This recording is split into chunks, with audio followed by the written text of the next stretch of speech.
Yeah, we can only see a tiny bit of it now. What a shame. Okay, we are live. Okay, good. So, okay, we'll wait for a few people to join us, but actually let me just make sure that I can see any comments that come. Everybody's probably gone away now, left us on our own. Sorry. We'll talk about stuff. We can. Yeah, okay. So, we haven't got anybody yet, but I'm sure people will be joining us soon. So, how are you today, Jonty? Well, I taught yoga. You did? I taught yoga, and I had a client, which was wonderful. Mm-hmm. We spoke about overcoming some sticking points in meditation, very common sticking points, and that was good. And It's great for yoga as well, because everyone tends to have the same sticking points. So, do you want to clue us up on what are these sticking points that you found? Sure. There's 5 sticking points when it comes to meditation, and most people will recognize themselves in one or many of them. The first one is the desire through the senses. So imagine your eyes are closed, but you just want to watch a film, or you want to eat food, or you want to do something through the senses. You just want to open your eyes, basically. The second one is having ill will. Mm-hmm. So first one is desire. Second one is ill will. So being angry or frustrated or just annoyed at meditation or just aggravated. Number 2. Number 3 is, it's not in any particular order. Number 3 is lethargy, feeling tired every time you close your eyes and meditate. Mm-hmm. Number 4 is restlessness, just thinking, when's this over? Yes. Number 5 is doubting that you're good at meditation, doubting the teacher, doubting existence. In those 5, everyone is in those 5. Right. Oh, that's interesting. Yeah. So there's antidotes to each of them, depending on who has what. With my client, we did IFS. So an IFS helps you understand polarizations with different protectors, and that helps with the sticking points. But if someone's in my meditation class and they speak about that, then I'll get them to label. I'll get them to do a labeling meditation. That helps. Right. So what I'm going to do, we'll come back to that. I just want to say hello to people who've joined us, and please do put a comment in the box so that we know that you're there rather than just a number. It'd be nice to see you, and at any point please do ask any questions that you have, whether it's about things that we're talking about or just something that you're keen to understand, something about maybe your own journey. But at the moment we're just going to chat away, and as Jonty said, you teach yoga and you teach meditation, don't you, Jonty? Yes. So, okay, so a little bit more then, if you found these, Caroline's here. Thanks, Caroline. We got somebody there. So occasionally, I think, I don't know if it is for anybody else, but you're coming through slowly occasionally, or there's a bit of a lag at times, Jonty. So could you just briefly repeat those 5? Thinking about other people will then pop in and ask questions. Okay. So what I was describing to Georgie is there's 5 very common sticking points when it comes to meditation. It's part of the Buddha's teaching. He called it the 5 hindrances, but I'm going to just put it in English. And in no particular order, the first one is desire through the senses. So you're meditating, but you have the desire to open your eyes. You want to see something, or you want to eat, or you want to hear. You just want to be doing something else through the senses. That's number 1, desire. I often call it the wants, because number 2 is the do not wants. Frustrated, don't want to be meditating, would rather do something else. So it's ill will. So it's wants, do not wants. Number 3 is lethargy, feeling tired every time you close your eyes. Many people mention that to me. Is that. Number 4 is restlessness. Just thinking, when is this going to be over? How long is this? That's a very common one. And the last one, a very common one, is doubting your ability to meditate, thinking that every time I think, I'm not doing it right. I'm always distracted. My legs get numb. The teacher's rubbish. Yeah. Those are the 5 points. And because everyone is usually in those 5, there's antidotes to each of them, which I was saying to you, Georgie. IFS helps with the antidotes. But also there's a type of meditation called labeling, which also helps massively with all of the sticking points. Right. Okay, so how would you use labeling? We've got people listening here. How would they use that? So labeling meditation is wonderful. So I'd say only when I started doing labeling meditations, my meditations became something more than just relaxation. It's obviously amazing for that, and when you can consistently do that, it relaxes you, and for pain recovery, it calms down the nervous system. But labeling really took it to another level. It really enabled me to accept emotions as they arose, and in the acceptance of those emotions, I would see that they would rise and then they would fall, because there's a saying in meditation and other circles: what you resist persists. And there's this concept in pain recovery of the pain-fear cycle. And we think when we hear that, we need to get rid of pain, when in actuality, meditation teaches you to accept fear and accept anger and accept anything that's arising. So a labeling meditation goes as follows. Let's say you're in one of the sticking points: wants, do not wants, lethargy, restlessness, doubt. And let's say you're in the meditation that comes up and you find yourself going restless, you're restless, and you find yourself, when's it over? You label that in your mind restlessness. So your eyes are closed and you say restless.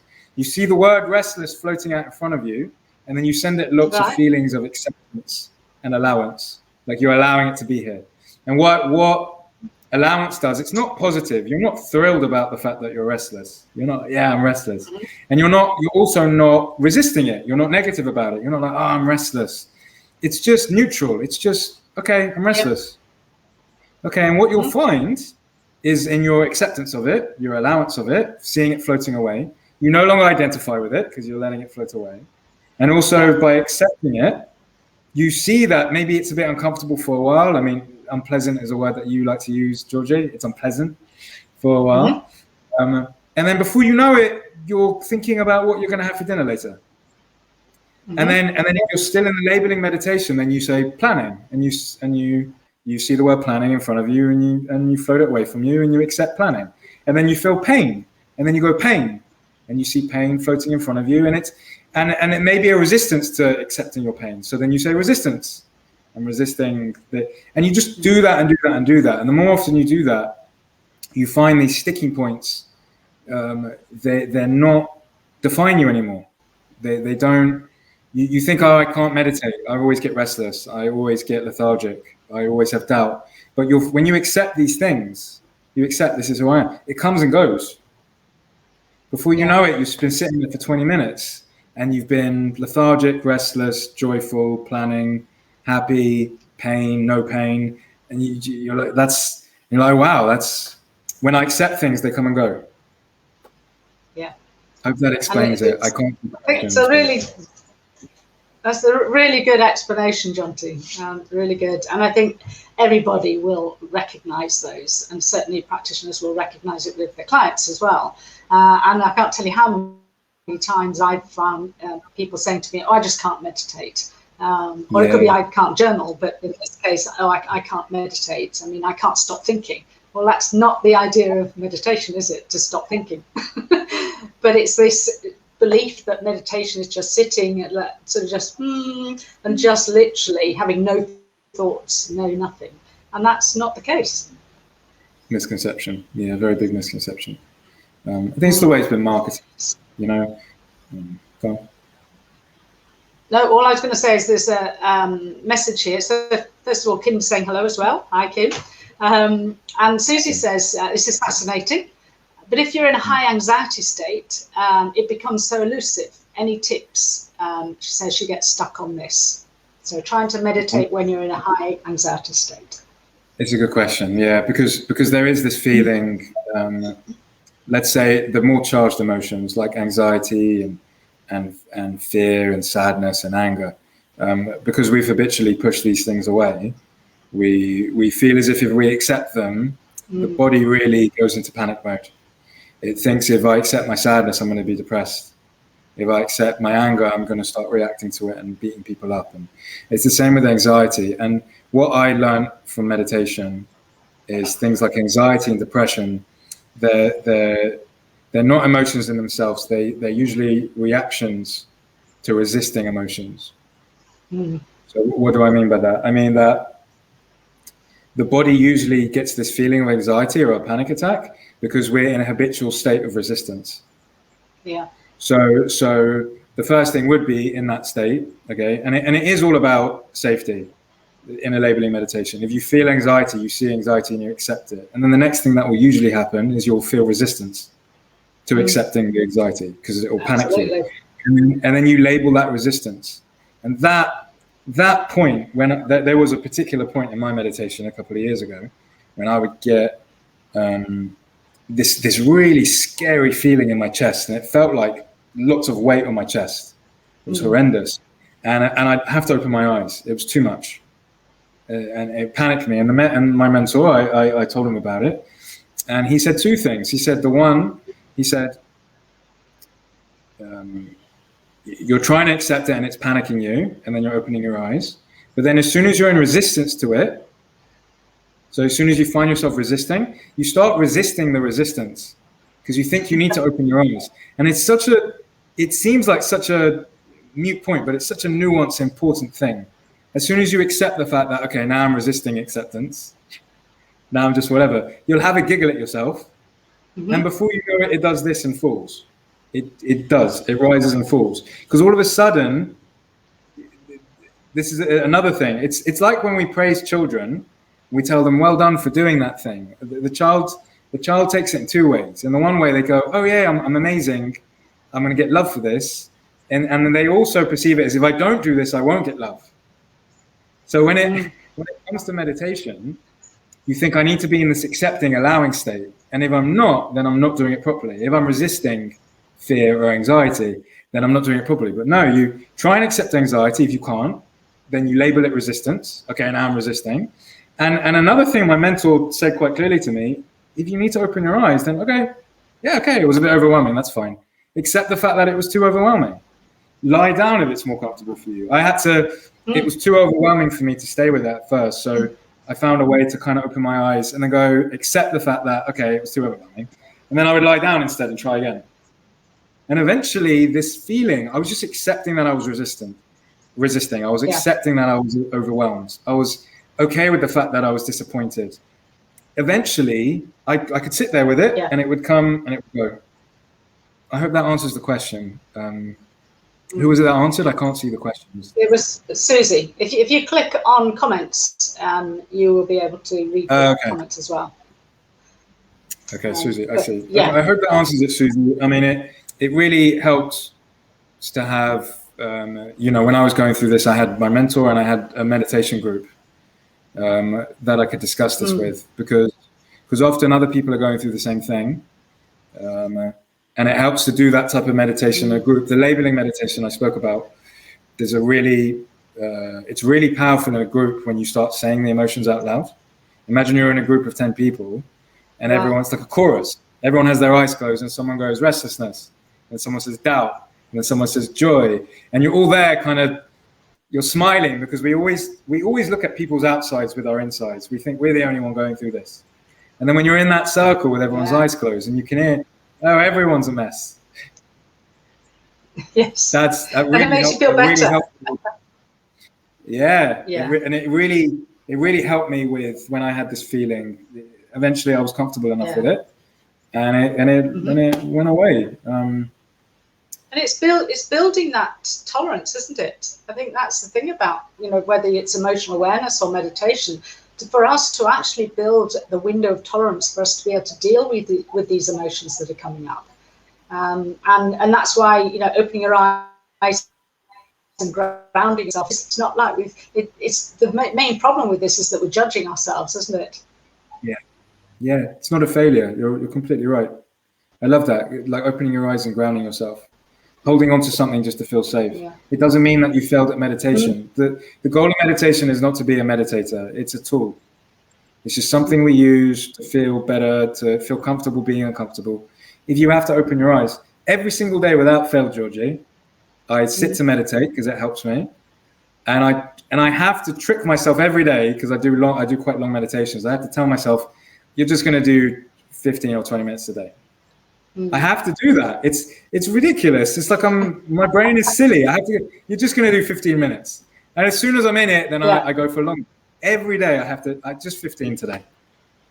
But that's like with anything, isn't it? Especially things that we put off. Easier to say, look, we'll just start. And we'll just plan this thing rather than doing it. And that's the thing, is just starting with something little. So as Susie says, laughing at herself helps her.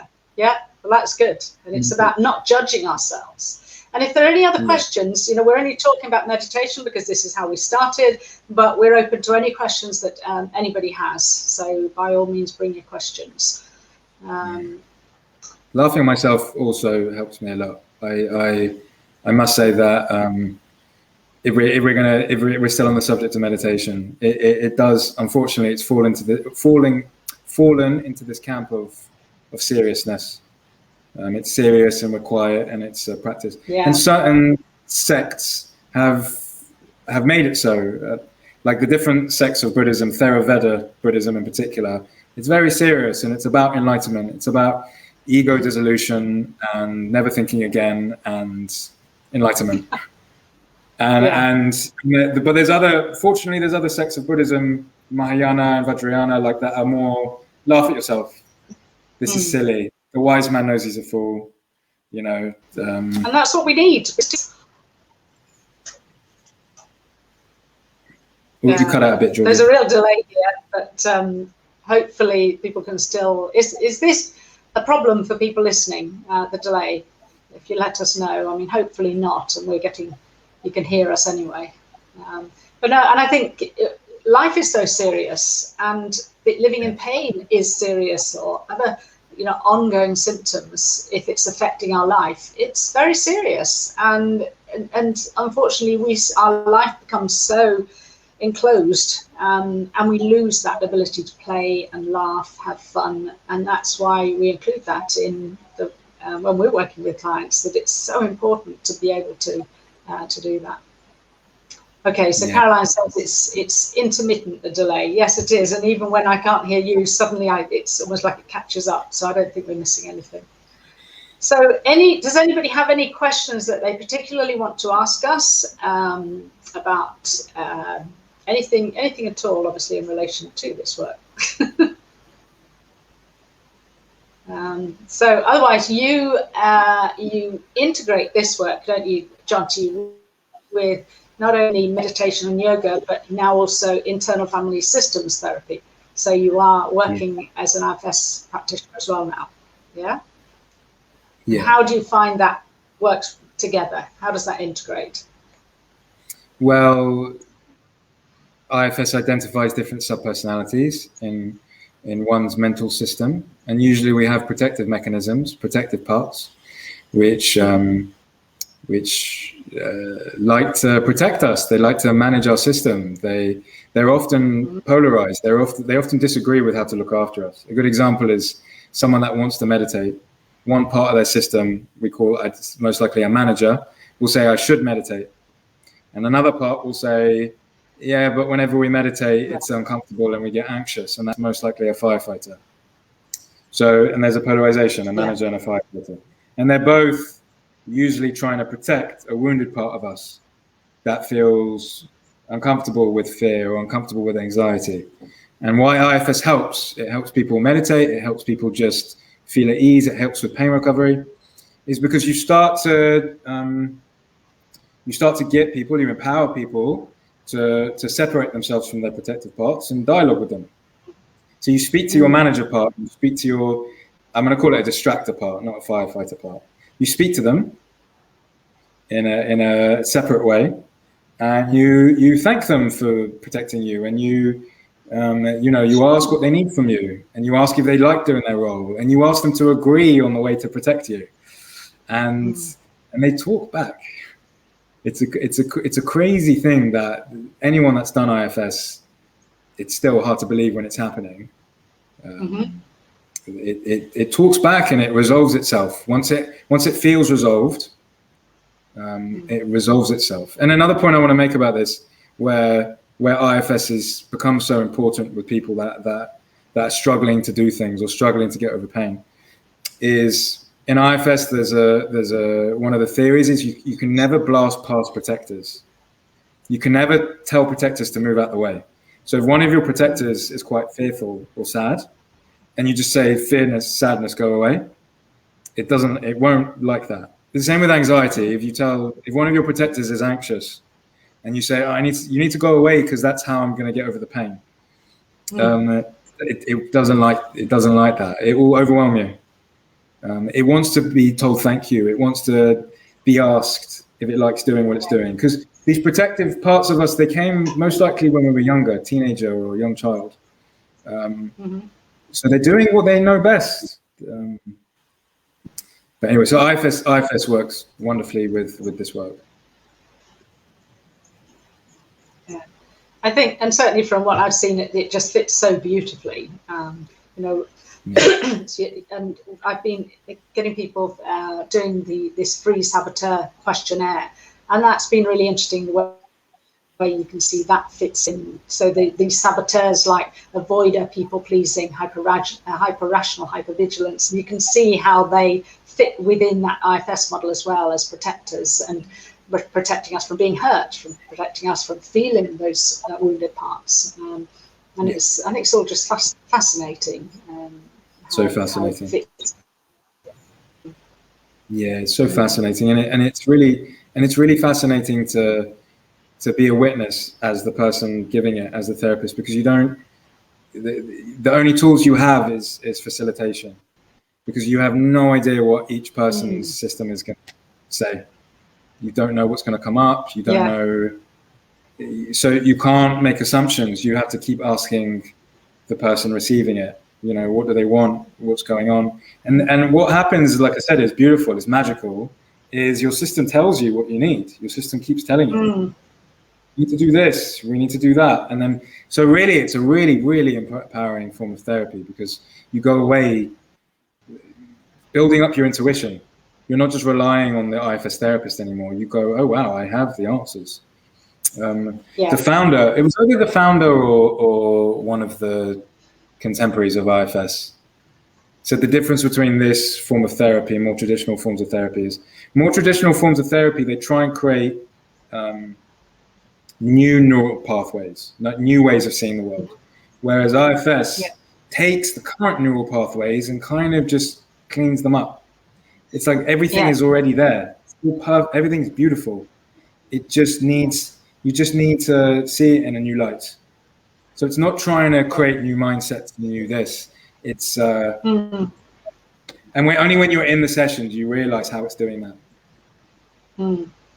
Yeah, well, I think it's fascinating. And I know Dick Schwartz, the founder, and Dr. Howard Schubiner wrote that article together with somebody else as well, where they looked at how IFS can help with pain. Yeah, really magical. And I think it's because it's so effective, and just so. I think one of the reasons I like it is it's so gentle. So you're working, and it's something that with our work, I think I love it because it's educational itself, as we can do to help ourselves, and that's why I also love IFS, because yes, it can be beneficial to work with a practitioner, but you can also start noticing it yourself and start to really see what's going on. Yeah. So. Yeah, massively. Yeah, okay, so Caroline said, how do you coax a patient or client to start meditating if they are skeptical? Well, I have to do that all the time. How do you do it? It's the same with meditation and journaling. Most clients are quite skeptical at the beginning. Those two things. When it comes to the meditation, I always do meditation with them in the sessions, particularly the labeling one. I do it with them, and I when I say I do it with them, I'm not just looking at them, I'm doing it with them. My eyes are closed and I'm telling them which emotions I'm feeling. And what that does, and actually how my IFS training would help with that, is the IFS training really helped with that, because in IFS, they tell you, unless you're in self, unless you're feeling, it's one of the parts of IFS where you're feeling compassionate and curious. If you're not in self and your parts come up, let's say a client is talking and about their fears. If my fear comes up and sadness comes up, my protectors, that will affect the session. So it's different. It's another way it's different for other models, because with other models, you can kind of get theories. You can get all the theories, never work on yourself ever again, and just give the theories to people, just give advice to people all the time. But IFS, unless you're constantly in IFS therapy yourself, working on your protectors, you'll struggle with the model with people, because they'll sense, their protectors will sense your protectors. Meditation is the same. With meditation, do the meditation with the client. Do it, the labeling one in particular. If they can hear the fact that you're also crazy, I say that word lightly, if they can also see, you don't have to say, like, you don't have to be there and go fearful, scared, terrified. You don't have to give them the real me. Still maintain your sense of guidance. But with the one client in particular of mine that didn't want to meditate, I'm like, it's kind of another form of acceptance. All right, well, we'll do the meditation in the sessions. And then outside of the sessions, if you can't find time, that's fine. We'll get as much as we can through this. And that general me telling them it's fine, it's okay, they kind of go, and then the next session comes along, and then they'll it's happened every single time, Georgia. They're like, oh, like they want to do the meditation again with me. And then they'll ask about doing it. So if I did want to do it, well, it's kind of the way I always bring it to kids, I think, because I have nephews and nieces. I'm always like, it's how you trick them into doing the thing. You just tell them it's no big deal. You don't do it. We're going to do it in the session because that's what I like to do. But outside of the session, we don't. And then usually maybe they'll do it sporadically. Maybe they can't do enough minutes.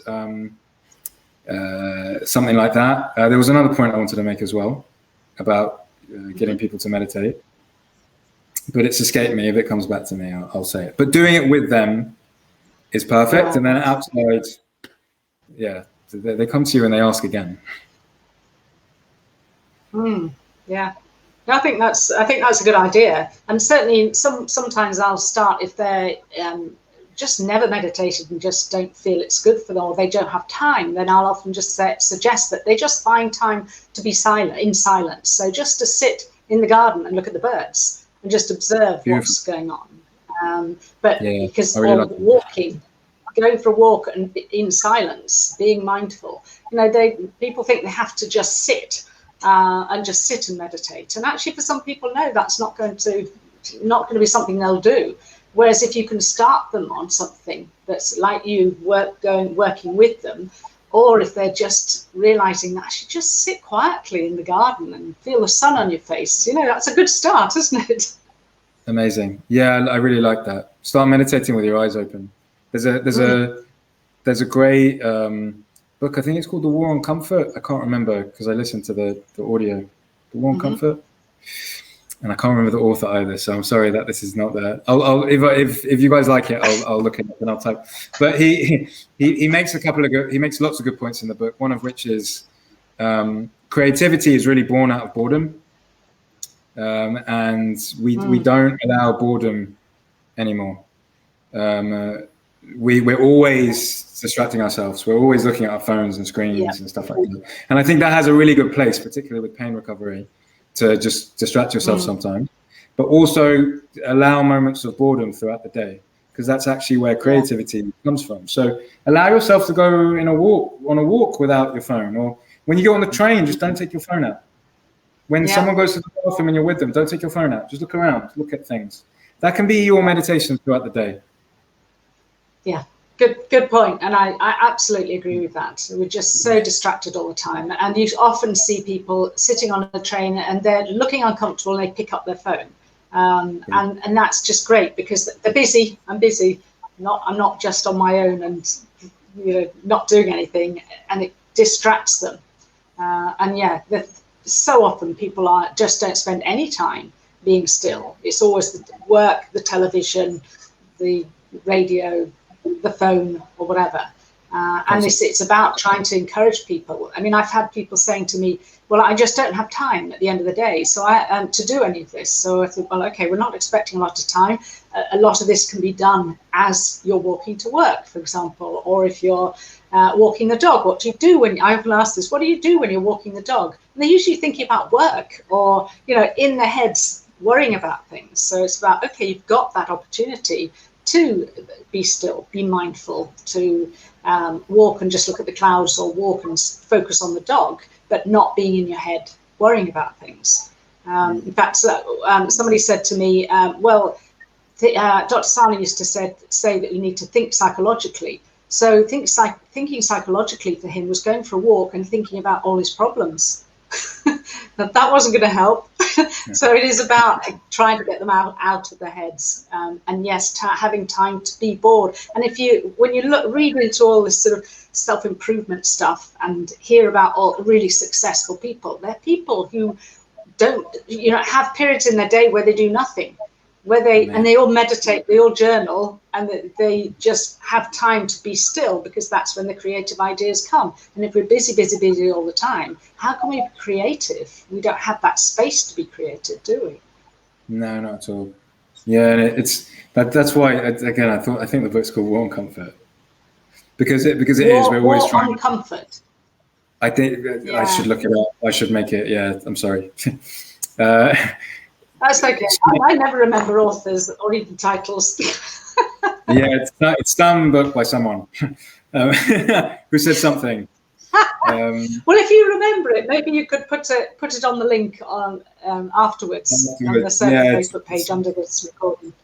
It's good, and it's a great talk, and it's just, I think the last talk we had, I spoke about the brackets and about in the brackets is your day, and either side of the brackets is when you get to just make yourself bored, or just it's wrong. Boredom has got such a bad reputation.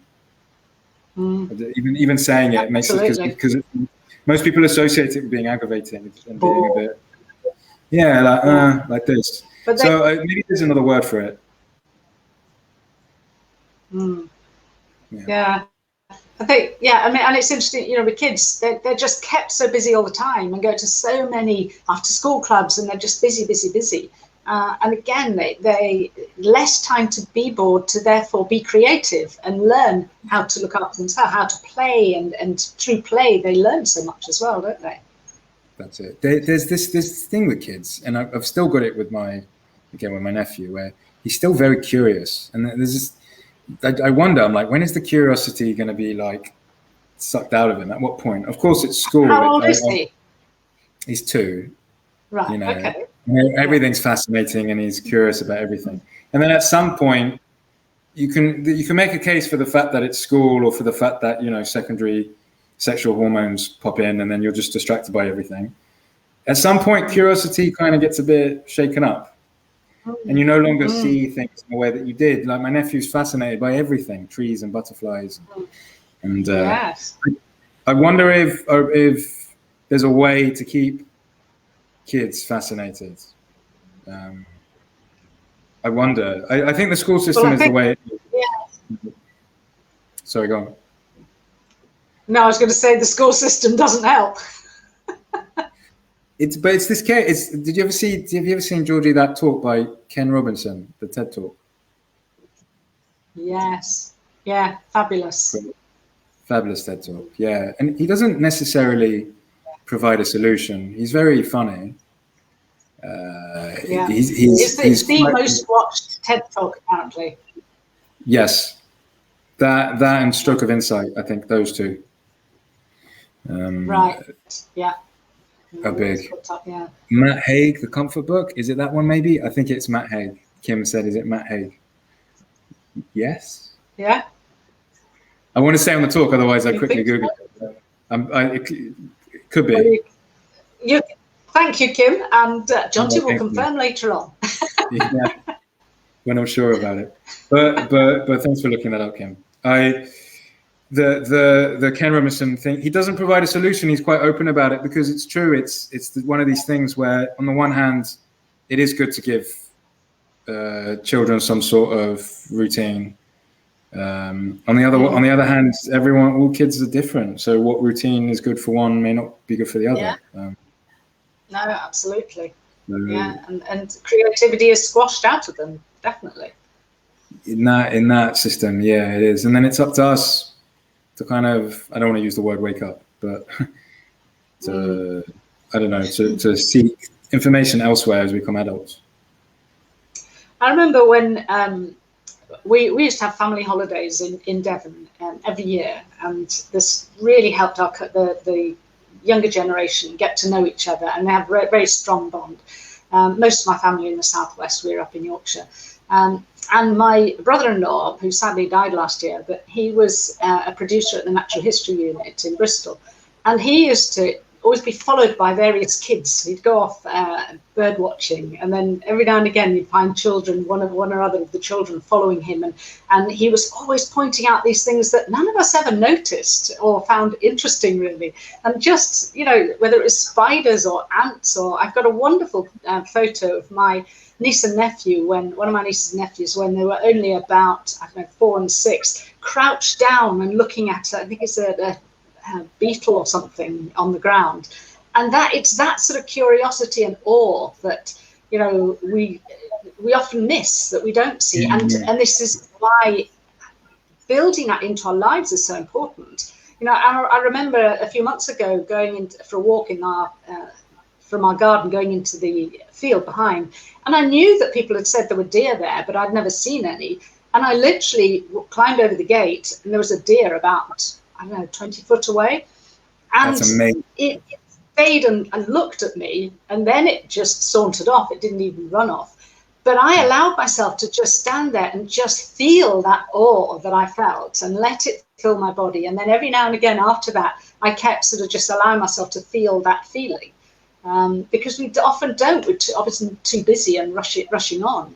And even going on walks and, being curious and thinking, okay, I remember an autumnal day, and let me see how many colours I can see on this walk. And it was a really interesting walk, because I just sort of mindfully was walking around and just seeing, okay, what colours? Oh, yes, look at that deep red, whatever. And just feeling the awe can be so good for us, can't it? Yeah, that's amazing. And you're surrounded by particularly beautiful nature, aren't you? Yeah, behind the house.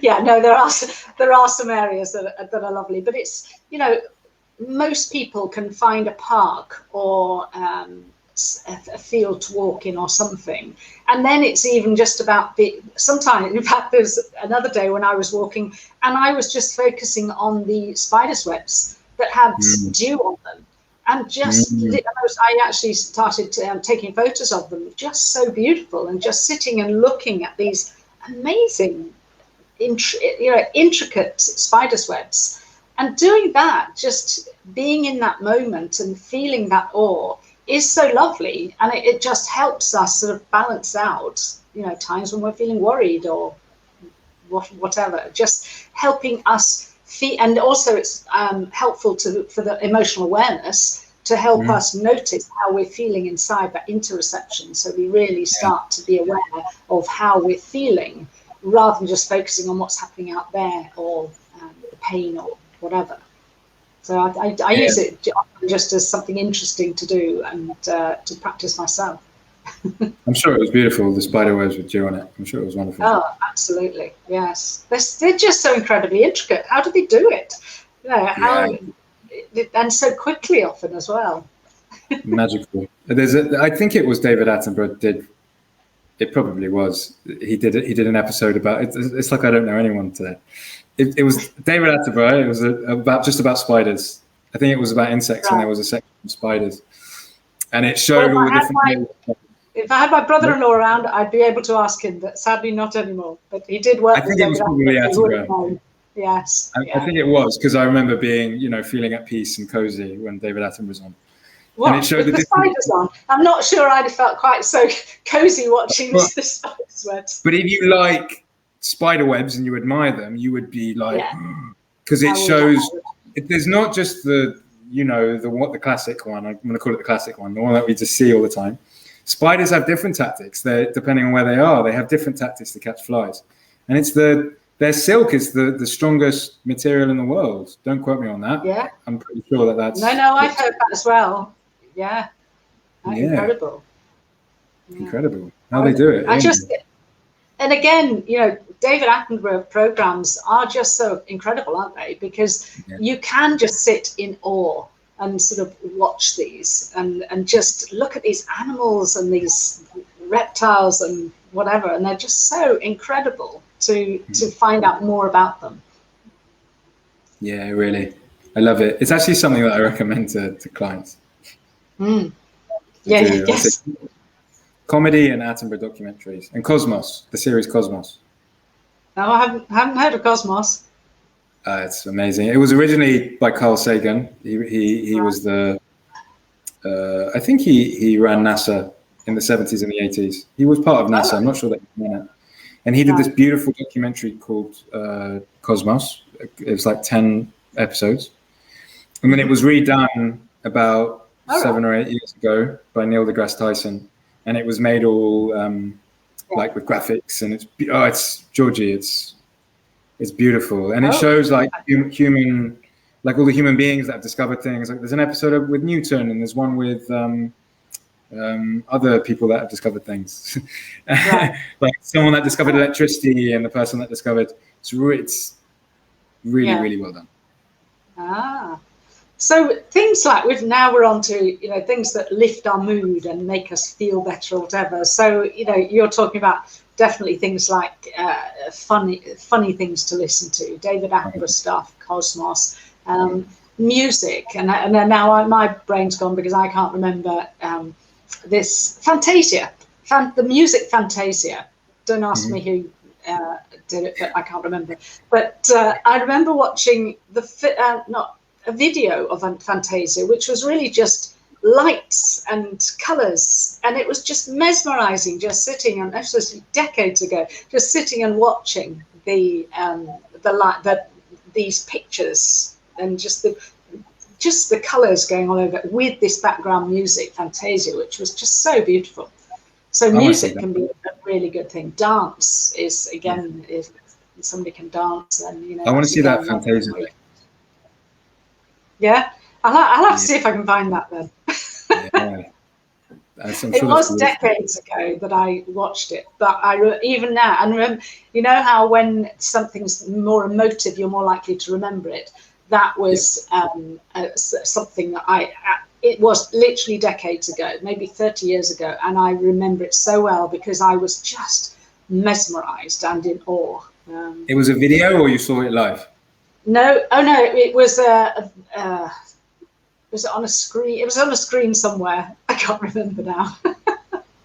I'll find it. I'm sure it must be on YouTube or something, a film with Fantasia. Kim, where are you? Are you Googling?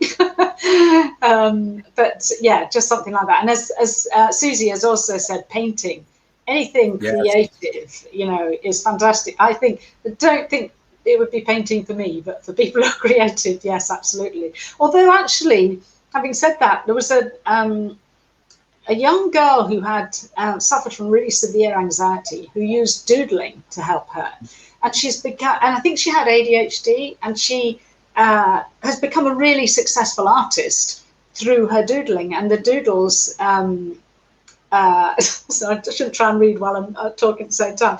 The doodling that she does, now they sell it as wallpaper and material, it's like that. So, and she found that really helpful. And I keep thinking that that's something that, I could give that a go. I might be able to doodle rather than draw painting. Although another thing that I would say, Susie, from what you said, and you might know this, Susie, but I can't remember. I've watched one program by an American man who paints, and I just watched him painting a scene, and that is so relaxing and cathartic. He's amazing. Yeah? I know you're talking about. Yeah. Do you know his name? Because I can't remember his name. No, of course. And it's a series. I used to watch him all the time. It's called The Joy of Painting. Susie, look, Susie. Oh, well done, yes. Well done, Who's the joy of painting. It's called the joy of I don't painting. know the name, but No, it's I going to can't scare remember. me. But Georgie's as long as we amazing. have the joy of painting, people can look. Isn't it wonderful? It's like other things like the repair shop, where people just, it's so emotive and just lovely and relaxing. And Caroline said Bob Ross. I knew somebody would know. Caroline, Bob Ross. Thank you, Caroline. Someone else has been doing it. Sorry? Go on. Someone else, because No. Bob Ross passed away, sadly, but someone else kind of took over. He's also very good. Ah, right. I didn't realise that. And then Kim, although the actual series, it does seem quite old, so yeah. And Kim says that she agrees that David Attenborough, he makes me feel warm and safe. Yes, he is absolutely lovely. He's good. So Grayson's Art Club, also heartwarming. Okay, so we're giving people here lots of ideas about what they can do to relax and feel. I haven't heard of Grayson's Art. I'm gonna look it up. No, I haven't either. But I don't draw or paint, so that's probably why I don't know. But there again, I know about Bob Ross. Bob Ross is amazing. Okay. Caroline said, I love him, I presume. Oh, Bob Ross. My daughter did the brush flicking in the bin technique at school and got told off. He does that thing on the... Yeah. I need to watch some more of those. I actually put it on record and then I just never watched another one, but actually maybe that's something. They're all free on YouTube. They're all free on YouTube. Well, yeah. All right. Yes, I could do. Yeah, and then cast it to the TV. Millions of views. Like everyone is just in awe. I would sit for a long time giggling before bed watching this man. Yeah, really. It's funny. Yeah. And it's so, and that's, think about going to bed having watched something like that is just so heartwarming, isn't it? You do, and you feel it. Less so some of David Attenborough's work, I have to say. Life in Cold Blood, that was my brother-in-law who was the producer of that, and he did that with David Attenborough. And actually, those are the ones where you watch, like the reptiles, the gosh, lost it. But what's this reptile that's coming out of the sand when it's born? Yes, and it starts running, and then it's running from the snakes are all trying to get it. Yep. So that's scary. That's not something I'd want to go to bed on. But there are other programs that are a bit more relaxing. And do you know what I find with David Attenborough though? The David Attenborough shows. I mean, it's an entertainment show. Let's be clear. It's the music as well. Like that scene. Oh, it's amazing. Yeah, the music's whoa, and it also makes you feel, oh no, get away. It gets away. I remember it gets away though from the snakes. Yeah. One of them. Yes. One of them does. One of them does. Not all of them, Jonty. One that we and then saw. that one where you've got the little chicks that are bouncing down the rocks, and you can't see nothing. Oh my god! So those aren't quite so relaxing, but yeah, as Kim said, iguanas and snakes. Oh my goodness, it's incredible. And you're right, the music is how they do put it all together, and they do the music specifically for that. They put all the film together, and then they get the musicians to make the music. Oh, incredible. Yes, as Caroline said, webcams of bird tables are also totally relaxing. Yeah, absolutely.